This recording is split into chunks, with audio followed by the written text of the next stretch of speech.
Pandian store சீரியலோட upcoming episode என்னென்னு பார்க்கலாம். சக்திவேல் முத்துவேல் செஞ்ச எல்லா உண்மையும் இங்கே பழனிக்கு தெரிய வந்ததால் ரொம்ப கோவத்தில் வீட்டுக்கு போன பழனியும் அங்கே ரூமுக்கு போய் அமைதியாக தன்னுடைய துணி எல்லாத்தையுமே பையில் எடுத்து வைக்கிறாரு.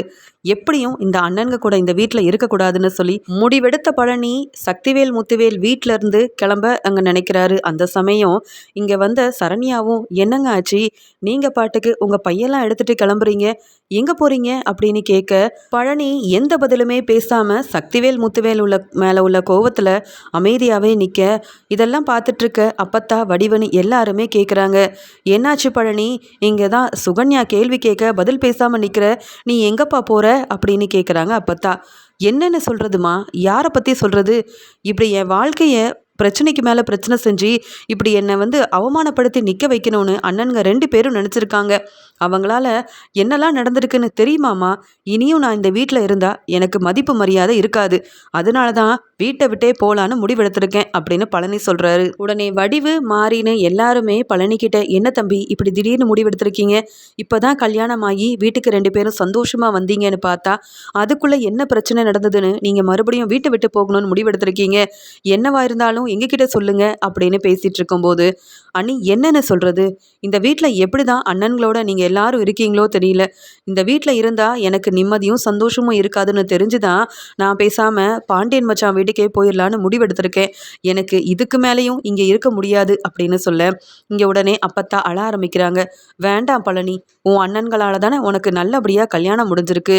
நீ இப்போ மில்லுக்கு போன இடத்துல அங்கே என்ன நடந்தது, ஏன் இப்படி ஒரு முடிவெடுத்த, நீ சந்தோஷமாக வாழ்கிறத நான் கண்குளிர பார்க்கணுன்னு ஆசைப்பட்டா நீ ஏன் பழனி என் மனசை புரிஞ்சுக்காமல் இப்படியெல்லாம் பேசுகிறேன்னு கேட்க, அம்மா போதுமா, நீங்கள் எல்லாரும் பேசி தான் என்னை இந்த வீட்டுக்கே வர வச்சிங்க.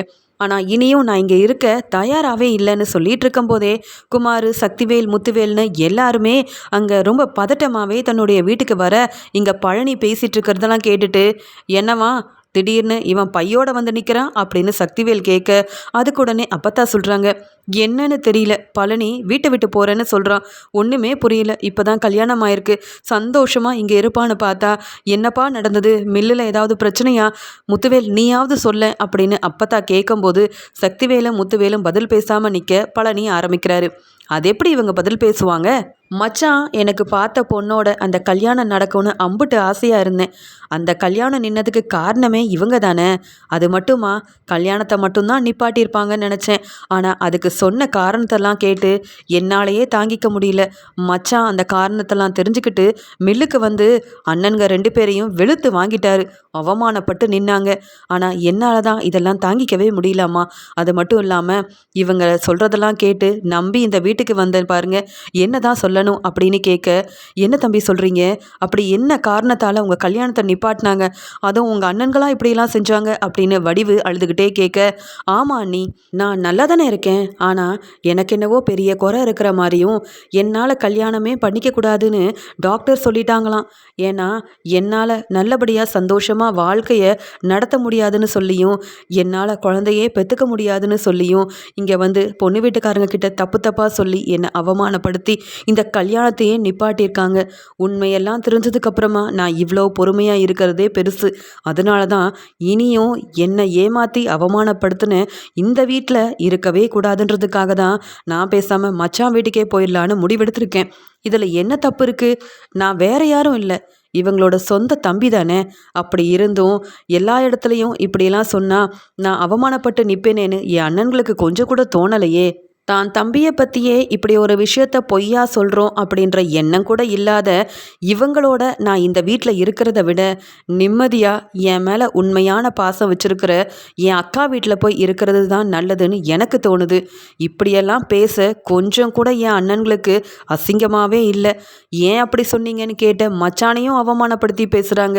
இனியும் இவங்களை அண்ணனை நான் கூப்பிட போகிறதும் இல்லை, எந்த உரிமையும் இவங்க மேலே நான் எடுத்துக்க போகிறதும் கிடையாது. நான் கிளம்புறேன் போகிறேன் அப்படின்னு சொல்ல உடனே இங்கே அப்பத்தா கேட்குறாங்க, சக்திவேல் என்ன நடந்திருக்கு? அப்போ பழனி சொல்கிறது எல்லாமே உண்மைதானா அப்படின்னு கேட்க, ஆத்தா இங்கே இப்போ என்ன நடந்துருச்சுன்னு இவன் இந்த பேச்சு பேசிகிட்டு இருக்கான். இப்படிலாம் நடக்க போய் தானே சுகன்யா மாதிரி ஒரு நல்ல பொண்ணை இப்போ பழனி கல்யாணம் பண்ணியிருக்கான். அது மட்டும் இல்லாமல் பழனிக்கு ஏற்ற பொண்ணுனா அது சுகன்யா தான். அதனால தான் நாங்கள் கல்யாணத்தை நிப்பாட்டி நாங்கள் நினச்ச மாதிரி ஏற்பாடு பண்ண இந்த பொண்ணையும் கல்யாணம் பண்ணி வச்சோம். இதில் என்ன தப்பு இருக்குது? அவன் தான் புரியாமல் பேசுகிறானா? நீயும் என்ன ஆத்தா ஏன் என்ன கேள்வி கேட்டுட்ருக்க அப்படின்னு சொல்கிறாங்க. உடனே பழனியும் இப்போ கூட தான் செஞ்சது தப்புன்னு புரிஞ்சிக்காம அவங்க செஞ்சது எல்லாமே ரொம்ப நியாயம்னு பேசிகிட்டு இருக்காங்க. இதுக்கு மேலேயும் இங்கே இருந்தால் சரிப்பட்டு வராது. எனக்கும் என் அண்ணன்களுக்கும் ஒத்து போகாது தெரிஞ்சிருந்தோம். இந்த வீட்டுக்கு வந்தால் எனக்கு நிம்மதி இருக்காது, சந்தோஷம் இருக்காதுன்னு தெரிஞ்சிருந்தும் சுகன்யாவுக்காக மட்டும்தான் நான் இங்கே வந்தேன். மற்றபடி எனக்கு சொத்து கிடைக்கும், இவங்க எனக்காக பெருசாக பிஸ்னஸ் ஆரம்பித்து கொடுப்பாங்க, அதன் மூலமாக நல்லா வருமானம் பார்க்கலாம், சந்தோஷமாக இருக்கலாம், எல்லா பணமும் எனக்கு வரும்னு நான் ஆசைப்பட்டு இங்கே வரவே இல்லை. இருந்தாலும் என் அண்ணன்க மறுபடியும் என்னை அவமானப்படுத்திட்டாங்க. ஆனால் இனி இந்த வீட்டுக்கு நான் திரும்பி வரவே மாட்டேன் அப்படின்னு சொல்லி கிளம்ப, உடனே இங்கே சுகன்யாவை பார்த்து பழனி சொல்கிறாரு, நீ வேணும்னா எங்கள் அண்ணன்க பார்த்து எனக்காக கல்யாணம் பண்ணி வச்ச பொண்ணு, வசதி வாய்ப்போட வாழணும்னு ஆசைப்பட்டிருப்ப. நீ வேணும்னா இங்கே இரு, ஆனால் நான் இங்கே இருக்க மாட்டேன், என் மச்சான் வீட்டில் தான் இருப்பேன் அப்படின்னு சொல்ல, அதுக்கு சுகன்யாவும் வேற வழி இல்லாமல் பிடிக்காம சுகன்யா பழனிக்கிட்ட சொல்கிறாங்க, நீங்கள் எங்கே இருக்கீங்களோ அங்கே தானேங்க நான் இருக்க முடியும், உங்களை நம்பி தானே நானும் வந்திருக்கேன், நானும் உங்கள் கூடயே கிளம்பி வந்துடுறேன்னு சொல்ல, இங்கே சுகன்யாவும் பழனியும் பாண்டியனோட வீட்டுக்கு கிளம்பி போயிடுறாங்க. அவமானப்பட்டு நிற்கிறாரு சக்திவேல். உடனே சக்திவேலும் எவ்வளவோ எடுத்து சொன்னாலும் புரிஞ்சிக்காம இந்த பழனி மறுபடியும் அந்த கடையில் போய் தான் பொட்டலம் போடுவேன்ட்டு போகிறான். என்ன சொல்லி இவனெல்லாம் திருத்துறதுன்னு தெரியல அப்படின்னு சொல்ல, அதுக்குடனே அப்பத்தா திட்டுறாங்க, நீ செஞ்ச வேலையால் தான் இங்கே அவமானப்பட்ட பழனி இப்போ உன் மேலே உள்ள கோவத்தில் கிளம்பி போயிட்டான். இப்போ தான் பழனிக்கு கல்யாணம் ஆயிருக்கு, அவன் சந்தோஷமாக இருக்கிறத பார்க்கணுன்னு ஆசைப்பட்டேன். ஆனால் இப்படியா செய்வீங்க?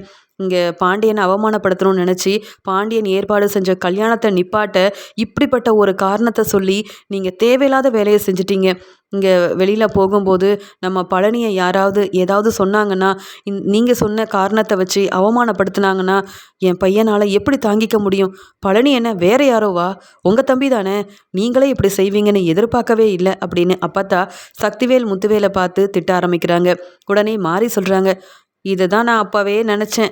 கல்யாணம் நின்ன உடனே சுகன்யாவோட இவங்க 2 பேரும் வந்து நின்னப்பவே ஏதோ திட்டம் போட்டு தான் கல்யாணத்தை நிப்பாட்டியிருப்பாங்கன்னு நான் தான் சொன்னேனேக்கா. அதே மாதிரி நடந்துருச்சு பாருங்க. அப்புறம் எப்படி பழனி தம்பி இந்த வீட்டில் இருப்பார்? நாம் தான் வேறு வழி இல்லாமல் இவங்க பேச்சை கேட்டுக்கிட்டு அவமானப்பட்டுக்கிட்டு இந்த வீட்டில் இருக்கோம். ஆனால் பழனி தம்பிக்கு அப்படி இருக்க வேண்டிய அவசியம் இல்லையே. அவராவது பாண்டியன் வீட்டில் போய் நிம்மதியாக சந்தோஷமாக இருக்கட்டும். நமக்கு தான் இந்த வீட்டுக்கு வந்ததுலேருந்தே அவமானப்பட்டு பழகி போச்சு. இவங்க சொல்கிற பேச்செல்லாம் கேட்டு நடக்கணுன்ற ஒரு எண்ணம் இருக்குது. ஆனால் வேறு வழி இல்லாமல் தானே நாமளும் இந்த வீட்டில் இருக்கோம். இவங்க 2 பேரும் திருந்தவே மாட்டாங்கக்கா, வாங்க அப்படின்னு வடிவுக்கிட்ட பேசிட்டு இங்கே மாரியும் வடிவும் ரொம்பவே கோவமாக உள்ளே போயிடுறாங்க. பாண்டியனோட வீட்டுக்கு பழனியும் சுகன்யாவும் வர இங்கே கோமதி கண் கலங்கிக்கிட்டே ரொம்ப சந்தோஷப்படுறாங்க. வீட்டுக்கு வந்த 2 பேரையும் நல்லபடியாக உபசரிக்கிறாங்க. மறுபடியும் பழனி பாண்டியனோட வீட்டுக்கு வந்ததால் செந்தில், சரவணன், கதிர், மீனா, ராஜி, கோமதினு எல்லாருமே ரொம்ப சந்தோஷப்படுறாங்க. அது மட்டும் இல்லாமல் இங்கே பழனி கண் கலங்கிக்கிட்டே பாண்டியன் கிட்ட சொல்கிறாரு, மச்சான் நான் மறுபடியும் உங்ககிட்ட கேட்காம நம்ம வீட்டுக்கே வந்துட்டேன். நீங்கள் என்னை இந்த வீட்டுக்குள்ளே தங்க விடுவீங்கள்ல மச்சான் அப்படின்னு சொல்ல, என்ன பழனி இப்படி சொல்லிட்ட? உனக்கு கல்யாணத்தை ஏற்பாடு பண்ணி என் முன்னாடி நல்லபடியாக கல்யாணத்தை செஞ்சு வைக்கணும்னு அம்புட்டு ஆசைப்பட்டேன். என்னவோ உன் அண்ணன்களால் நல்லபடியாக கல்யாணம் முடிஞ்சிருச்சு. நீ திரும்பி இங்கே உன் மனைவியோட மறுபடியும் இங்கே வருவேன்னு நான் எதிர்பார்க்கல. நீ வந்தது எனக்கு ரொம்ப சந்தோஷம் அப்படின்னு பேசிகிட்டு இருக்கும்போது சுகன்யாவுக்கு அம்புட்டு கோவம் வருது. எவ்வளோ வசதியாக அந்த வீட்டில் இருந்தோம், ஆனால் இங்கே வீடு ரொம்ப சின்னதாக இருக்குது, நமக்குன்னு ரூம் இருக்கான்னு கூட தெரியல. இதில் இங்கே கூட்டிகிட்டு வந்து எல்லாரும் இந்த பேச்சு பேசிகிட்டு இருக்காங்க. அந்த வீட்டில் இருந்திருந்தா எம்புட்டு பணம் கிடச்சிருக்கும், சொத்து கிடச்சிருக்கும், நல்லபடியாக பிஸ்னஸ்லாம் ஆரம்பிக்க வச்சுருப்பாங்க. ஆனால் என் வீட்டுக்காரர் பழனி கொஞ்சம் கூட பொறுப்பே இல்லாமல் இப்படி வீட்டை விட்டு வெளியில் வரணும்னு ஒரு முடிவெடுக்க போயிட்டு நானும் இந்த பாண்டியனோட வீட்டில் வந்துல தங்க வேண்டியதாக இருக்குது. இதெல்லாம் எனக்கு தேவையா? எனக்கு இங்கே வந்தது சுத்தமாக பிடிக்கவே இல்லை. ஆனால் என் வீட்டுக்காரர் பழனி இங்கே வந்ததுக்கு அப்புறமா தான் ரொம்ப சிரித்து பேசிகிட்டு இருக்காரு. எப்படி தான் இந்த வீட்டில் இருக்கிறவங்க இந்த சின்ன வீட்டில் இருக்கிறாங்களோ தெரியல அப்படின்னு பாண்டியனோட வீட்டுக்கு வந்த சுகன்யாவுக்கு அங்கே வந்தது கொஞ்சம் கூட பிடிக்கலனாலும் அங்கே இருக்க மற்ற எல்லார்கிட்டேயும் ரொம்ப சந்தோஷமாக சிரித்து பேசிகிட்டு இருக்காங்க. சுகன்யாவோட குணத்தெல்லாம் பார்த்துட்டு சுகன்யா ரொம்ப நல்லவங்க, எல்லார்கிட்டேயும் வந்த உடனே ரொம்ப ஆசையாக பழகுறாங்கன்னு கோமதி, மீனா, ராஜி, தங்கமயில்னு எல்லாருமே ரொம்ப தப்பாகவே நினச்சிட்டு இருக்கிறாங்க. தங்கமயில் புதுசாக கல்யாணமாகி வீட்டுக்கு வந்தப்ப அடுத்த நாள் காலையில இருந்தே சீக்கிரமாக எந்திரிச்சு கோலம் போட்டு எல்லாருக்கும் காஃபியெல்லாம் கொடுத்த மாதிரியே இந்த சுகன்யாவும் வீட்டில் உள்ள எல்லாரையும் அவ்வளோ நல்லா பார்த்துக்கிறாங்க. என்ன வேணும்னு கேட்டு கேட்டு சமைச்சு கொடுக்குறாங்க. வீட்டு வேலையெல்லாம் முன்னாடி நின்று செய்கிறாங்க. நான் இது எதுவுமே பிடிக்காம தான் செய்கிறாங்கன்னு பாண்டியனுக்கு கூட தெரியாமல் பாண்டியன் ரொம்பவே சந்தோஷமாக சுகன்யா கிட்ட, என்னம்மா கல்யாணமாகி 2 நாள் தான் ஆகுது, வீட்டுக்கு வந்த உடனே எல்லா வேலையும் நீயே செஞ்சிட்ருக்கியே, மற்றவங்களாம் வேலையை செய்ய நீ நல்லா ரெஸ்ட் எடுமா அப்படின்னு சுகன்யா கிட்ட சொல்ல, வேண்டாம் வேண்டாம், நம்ம வீட்டு வேலையை நான் தானே செய்யணும், அதனால நான் பொறுப்பான மருமகளாகவே நடந்துக்கிறேன், மற்றவங்க எல்லாம் ரெஸ்ட் எடுக்கட்டும், உங்களுக்கு தேவையானதை சொல்லுங்கள், காஃபி டீ சாப்பாடுன்னு எல்லாத்தையும் நானே சமைச்சு கொடுக்குறேன் அப்படின்னு சொல்ல சுகன்யாவை நினச்சி ரொம்ப சந்தோஷப்படுறாரு பாண்டியன். நாம் பார்த்த பொண்ணாக இருந்தால் கூட இப்படியெல்லாம் வேலை செய்ய மாட்டாங்க. ஆனால் பழனியோட அண்ணன்க என்னதான் தேவையில்லாமல் கல்யாணத்தெல்லாம் நிப்பாட்டி இருந்தாலும் பழனிக்கு ஏற்ற மாதிரி நல்ல பொண்ணாக பார்த்து தான் கல்யாணம் பண்ணியிருக்காங்க போல அப்படின்னு சுகன்யாவோட குணம் என்னன்னே தெரியாமல் பாண்டியன் ரொம்ப சந்தோஷப்படுறாரு. இங்கே பழனி அங்கே பாண்டியனோட கடைக்கு போயிட்டு வராரு. கடைக்கு போயிட்டு வந்த பழனியும் சாப்பிட்டுட்டு ரூமில் ரெஸ்ட் எடுக்க போகும்போது சுகன்யா தன்னுடைய குணத்தை வெளிக்காட்டுறாங்க. என்னங்க இது, என்ன ரூம் இது, நாம் உங்கள் அண்ணன்க வீட்டில் எவ்வளோ வசதி வாய்ப்போடு இருந்தோம், அம்புட்டு பெரிய ரூமில் தங்க வச்சாங்க, எவ்வளோ வசதி வாய்ப்பு, என்ன காத்தோட்டமான இடமா இருந்தது, இங்கே பாருங்க, என்னால் இந்த ரூமில் இருக்கவே முடியல, எனக்கு இந்த ரூமில் இருக்க கொஞ்சம் கூட பிடிக்கல, பேசாமல் அங்கேயே இருந்திருக்கலாம், எதுக்குங்க கோவப்பட்டு உங்கள் அண்ணன்களை வீட்டில் இருந்து நீங்கள் வெளியில் வரணும், இப்போ உங்கள் கூட சேர்ந்து நானும் நல்லா அனுபவிக்கிறேன், அது மட்டும் இல்லாமல் மறுபடியும் இந்த உங்கள் பாண்டியன் மச்சான் கடையில் போயிட்டு நீங்கள் பாட்டுக்கு வேலை செய்கிற ஆள் மாதிரி வேலை செய்ய ஆரம்பிச்சிட்டீங்க, அவர் என்ன உங்களுக்கு சம்பளமாக தரப்போகிறாரு, நீங்கள் தினமும் கடையில் போய் நிற்கிறதுக்கு, இதுக்கு தான் உங்கள் அண்ணன்க 2 பேரும் சொன்னாங்க, அங்கே போகாத, உனக்குன்னு பெருசாக பிஸ்னஸ் ஆரம்பித்து தரேன், நல்லபடியாக நீயும் நல்லா சம்பாதிக்கலாம், உன்னையே நம்பி வந்த சுகன்யாவை நல்லா பார்த்துக்கோன்னு எவ்வளவோ சொன்னாங்க, கேட்டிங்களா, இப்போ பாருங்க தங்குறதுக்கு ஒரு நல்ல ஒரு இடம் இல்லை, அது மட்டும் இல்லாமல் சம்பளமே இல்லாத வேலையை பார்த்துட்டு வந்து நிற்கிறீங்க, இதெல்லாம் எனக்கும் தேவையில்லை உங்களுக்கும் தேவையில்லைன்னு பழனிக்கிட்ட சந்தோஷமாக பேசாமல் கோவமாக இங்கே தனக்கு பணம் தான் முக்கியம், அது மட்டும் இல்லாமல் பாண்டியனோட வீட்டுக்கு வந்தது பெரிய தப்புன்னு திட்டிக்கிட்டே இருக்கிறாங்க, அவமானப்படுத்துகிற மாதிரி பேசுகிறாங்க. இதெல்லாம் கேட்டு பழனியால் தாங்கிக்கவே முடியல. சுகன்யாவோட குணத்தை நல்லாவே புரிஞ்சுக்கிட்ட பழனி சுகன்யாவை பற்றி யோசிக்கிறாரு. என் அண்ணன்க பார்த்த பொண்ணு வேற எப்படி இருக்கும், இங்கே மச்சான் பார்த்துருந்த கல்யாணத்தில் அந்த பொண்ணோட எனக்கு கல்யாணம் நடந்திருந்தா நிம்மதியாக சந்தோஷமாக இருந்திருப்பேன், ஆனால் இந்த சுகன்யாவை கல்யாணம் பண்ணி வச்சு என் வாழ்க்கையவே ஒன்றும் இல்லாமல் பண்ணிட்டாங்களே அப்படின்னு தூங்காமல் இதை பற்றியே யோசிக்க அடுத்த நாள் காலையில் பாண்டியன் சுகன்யா கிட்ட, என்னம்மா ரூமெல்லாம் பிடிச்சிருந்ததா, சந்தோஷமாக இருக்கியாம்மா இந்த வீட்டில் அப்படின்னு கேட்க, ஆமாம், சின்ன ரூமோ பெரிய ரூமோ நான் ரொம்ப சந்தோஷமாக இருக்கேன், உங்கள் மாப்பிள்ளை பழனி எங்கே இருக்காரோ அங்கே தான் எனக்கு சந்தோஷம் அப்படின்னு சுகன்யா இங்கே பழனிக்கிட்ட வேறு மாதிரி பேசிட்டு பாண்டியன்கிட்ட வேறு மாதிரி பேச இங்கே பழனி ரொம்பவே பேரதிர்ச்சி அடைகிறாரு. அப்போ தான் சுகன்யாவோட எல்லா குணமும் பழனிக்கு புரிய வருது. வெளியில் சந்தோஷமாக இருக்கிற மாதிரி நடிக்கிறா, நம்மளை பற்றி ரொம்ப பெருமையாக பேசுகிறா, ஆனால் தனியாக இருக்கும்போது இப்படிலாம் அவமானப்படுத்துகிறாளே, இந்த பொண்ணை கல்யாணம் பண்ணதுக்கு நான் தனியாகவே கல்யாணம் பண்ணாமல் நிம்மதியாக இருந்திருக்கலாம், இப்படி ஒரு கல்யாணத்தை பண்ணி வச்சு என் அண்ணன்க என்னை அவமானப்படுத்தினது மட்டும் இல்லாமல் என் வாழ்க்கையவே ஒன்றும் இல்லாமல் செஞ்சுட்டாங்களே அப்படின்னு பழனி பதில் பேச முடியாமல் சுகன்யாவை பற்றியும் யாருக்கிட்டையும் சொல்ல முடியாமல் கண் கலங்கி போய் நிற்கிறாரு.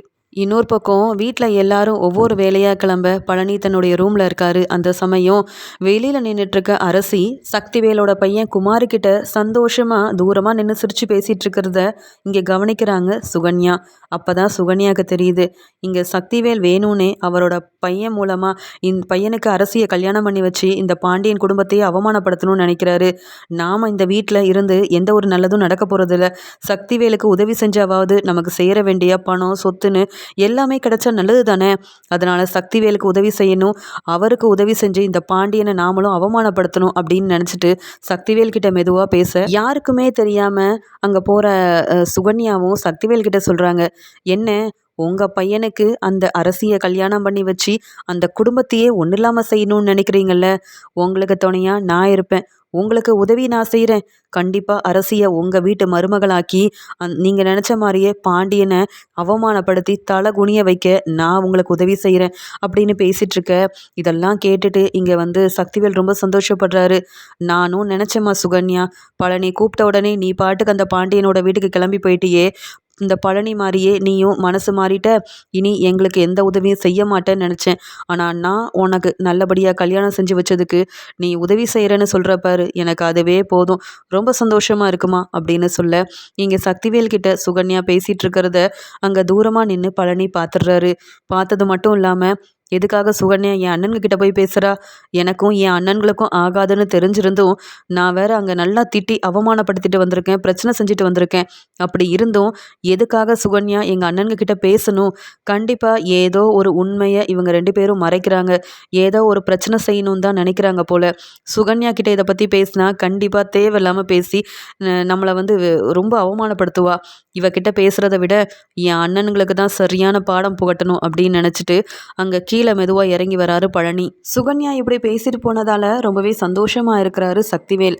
நான் நினச்ச மாதிரியே ஏத்த பொண்ணை பார்த்து தான் இங்கே பழனிக்கு கல்யாணம் பண்ணி வச்சுருக்கோம். இந்த சுகன்யா ஒரு ஆள் போதும் அந்த பழனியை அவமானப்படுத்துறதுக்கு. இனி இந்த சுகன்யாவை வச்சு தான் நாம் நினச்சது எல்லாத்தையும் அந்த பாண்டியனோட வீட்டில் செய்ய போகிறோம் அப்படின்னு நினச்சிட்டு இருக்கும்போதே அங்கே பழனி வராரு. என்ன அண்ணே, ரொம்ப சந்தோஷமாக இருக்க மாதிரி இருக்கு. நீ வேணும்னே என் வாழ்க்கையை ஒன்றும் இல்லாமல் செய்கிறதுக்கு சுகன்யாவை கல்யாணம் பண்ணி வச்சிட்டல. அவள் குணம் என்னன்னே எனக்கு இப்போ தான் தெரிய வந்தது. நீயும் சுகன்யாவும் பேசிகிட்டு இருந்ததை பார்த்தேன். ஏதாவது தேவையில்லாமல் திட்டம் போட்டு என்ன அவமானப்படுத்த நினச்ச மாதிரியே மறுபடியும் மச்சான் வீட்டில் ஏதாவது பிரச்சனை செஞ்சு அவமானப்படுத்த நினச்ச நான் பார்த்துட்டு சும்மா இருக்க மாட்டேன். அது சுகன்யாவாக இருந்தாலும் சரி, நீயா இருந்தாலும் சரி. நான் தான் சுகன்யாவை கல்யாணம் பண்ணிக்கிட்டு ஒவ்வொரு நாளும் இங்கே அனுபவிச்சுட்ருக்கேன்னா, என்னாலேயோ இல்லை சுகன்யாவாலேயோ பாண்டியன் மச்சானுக்கும் வீட்டில் உள்ளவங்களுக்கும் பிரச்சனை ஏதாவது வந்ததுன்னா அப்புறம் நீ அண்ணனு கூட பார்க்க மாட்டேன், வெளுத்து வாங்கிடுவேன். ஏற்கனவே நீ செஞ்ச தேவையில்லாத வேலைக்கு உன் மேலே கம்ப்ளைண்ட் கொடுத்து என்னை அவமானப்படுத்துறதுக்காகவே எனக்குன்னு ஏற்பாடு செஞ்ச கல்யாணத்தெல்லாம் நிப்பாட்டியிருக்கேன்னு சொல்லி உன் மேலே கம்ப்ளைண்ட் கொடுத்து உன்னை அசிங்கப்படுத்தியிருப்பேன். இருந்தாலும் என் அண்ணனா போயிட்ட.